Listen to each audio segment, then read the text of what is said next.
Oh, hello boys and girls, and especially Kimberly, Christian and Cosima. I'm here at the garden and pool area of my apartment block. The tower is much bigger than where you live, and my flat is right up there on the 15th floor. If you look closely, you can just see my girlfriend Jenny waving.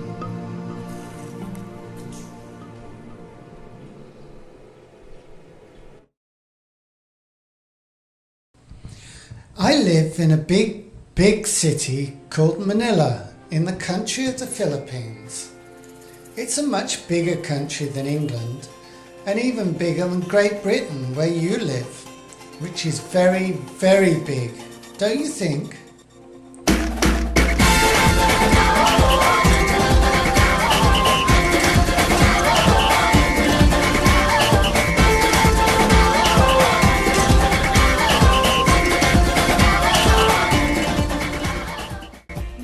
The Philippines is a hot country and it is sunny nearly every day, just like the place in the story I'm about to tell you. The only difference is we don't get wild animals in the Philippines, as there are so many cities and people here that there just isn't enough space for any big animals.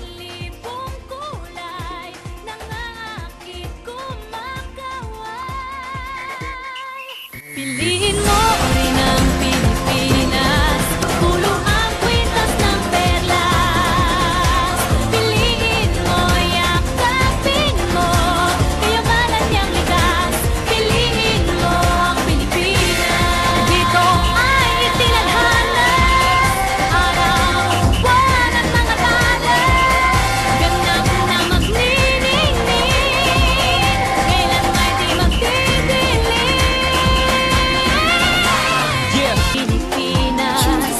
Piliin mo rin ang Pilipinas. Piliin mo rin ang Pilipinas. Piliin mo rin ang Pilipinas. Piliin mo rin ang Pilipinas.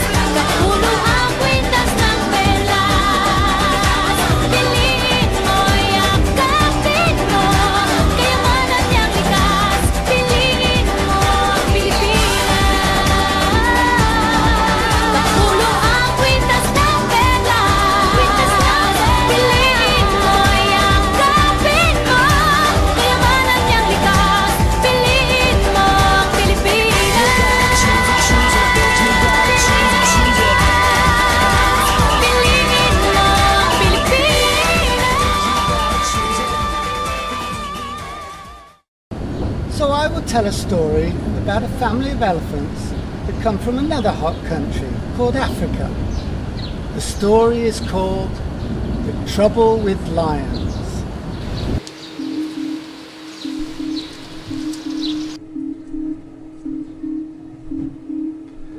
Once upon a time in the wild, wild west of the most westernest part of West Africa, there lived a family called the Hephlapunt family.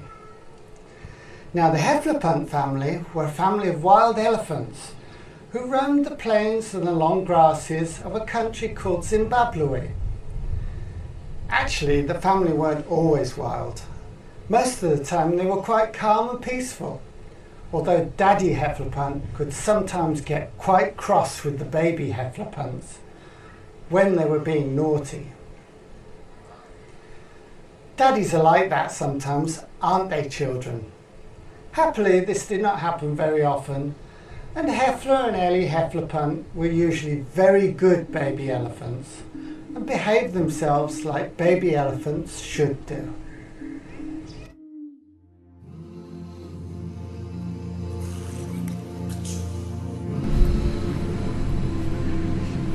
Now, Hephlapunt, a boy, was just 4 years and 2 months old, and Ellie Hephlapunt, obviously a girl, was only 9 months old, which meant that she really was still a baby.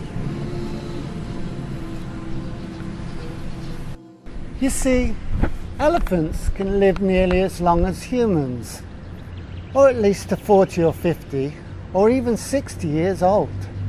And although they can walk from almost the first day they're born, Ellie still used to get very tired after a few hours walking in the hot summer sun of the westernest part of West Africa.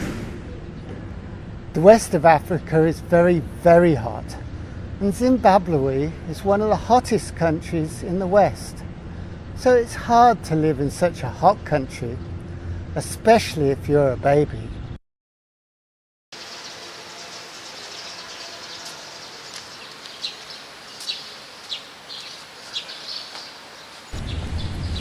Each day, after sheltering under an acacia tree for the night, the family, led by Daddy Hephlapunt, would start their long trek to find food and water.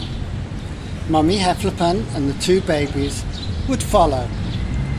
Food was not too much of a problem most of the time, as the grass would grow as tall as an adult elephant's eye, and the fruit was always growing on the mango and papaya trees nearby. But water was harder to find sometimes.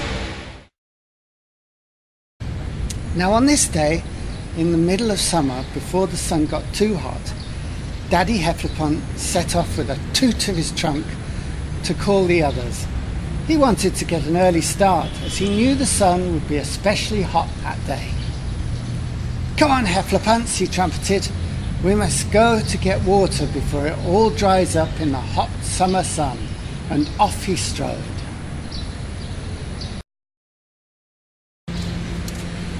"Yes, dear," called Mummy Hephlapunt and beckoned with her trunk. "Come on, Hefla, come on, Ellie. We must hurry and catch Daddy before he gets too far ahead." And before the two baby Hephlapunts knew it, Mummy Hephlapunt was off in the same direction as Daddy. You see, baby elephants don't have a bed to sleep in. They just lay in the cool, dry dirt around the adult elephants. In fact, the adults sleep standing up all night and always keep one eye open in case of any danger.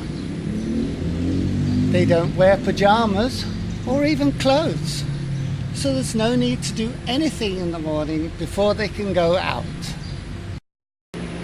Other than to brush their teeth, of course.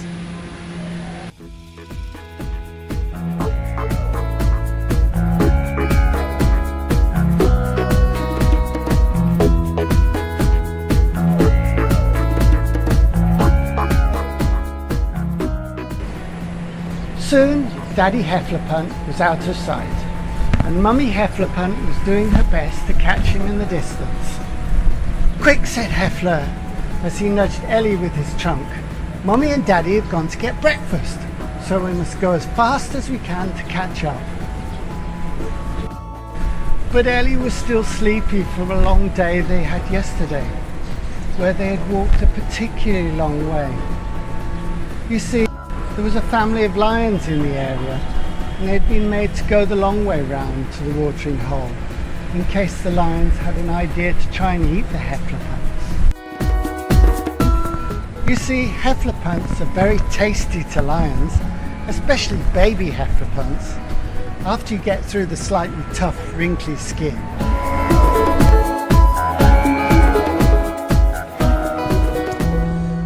"I don't want to walk today," yawned Ellie. "Can't we stay here?" "But I'm hungry and thirsty," cried Hefla. He was starting to get a bit worried by now, as he could no longer see Mummy Hephlapunt, let alone Daddy. "No," said Hefla in his sternest voice. "We have to go." And he drew a big, deep breath and trumpeted as loud as his 4 years and 2 months would allow him. Which actually wasn't very loud. Imagine one of your toy trumpets. It was about that loud. Ellie looked at her older brother with a sort of puzzled look, but she knew he was right. Okay, she sighed.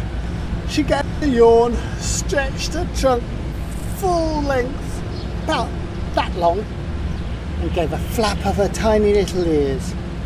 "Race you to the watering hole."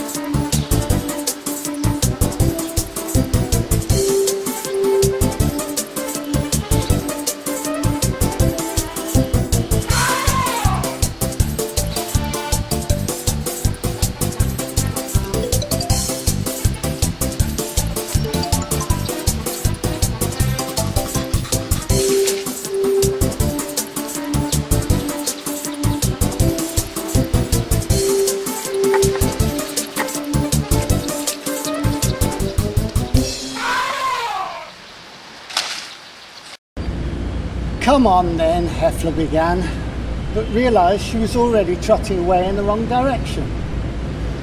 "Oi!" called Heffler, and Ellie stopped. She laughed through her trunk and returned to her brother's side. "Just joking," she smiled. Heffler rolled his eyes at his little sister's behaviour and tutted to himself. He loved his baby sister, but as you know, most baby brothers and sisters are a little bit of a pain sometimes, aren't they? "Sisters," muttered Heffler as they started their long trek. The pair happily made their way through the long grass, plucking leaves and fruit from the trees as they went. The open pastures were thick with their favourite types of grass, and they wandered past the rocky terrain as they headed towards what they knew was the local watering hole. They played Hunt the Frog, just for fun, you understand. Elephants don't eat frogs. They are far too slimy. They sang their favourite songs, Nellie the Elephant and the Giant Elephant Song, amongst others, and chatted together about lots of different things, as brothers and sisters do. Birds and butterflies, which they loved, bees, which they hated, and their favourite thing, mud. They couldn't wait to get to the watering hole so they could roll around in the muddiest mud they knew. Cool and gooey. Lovely.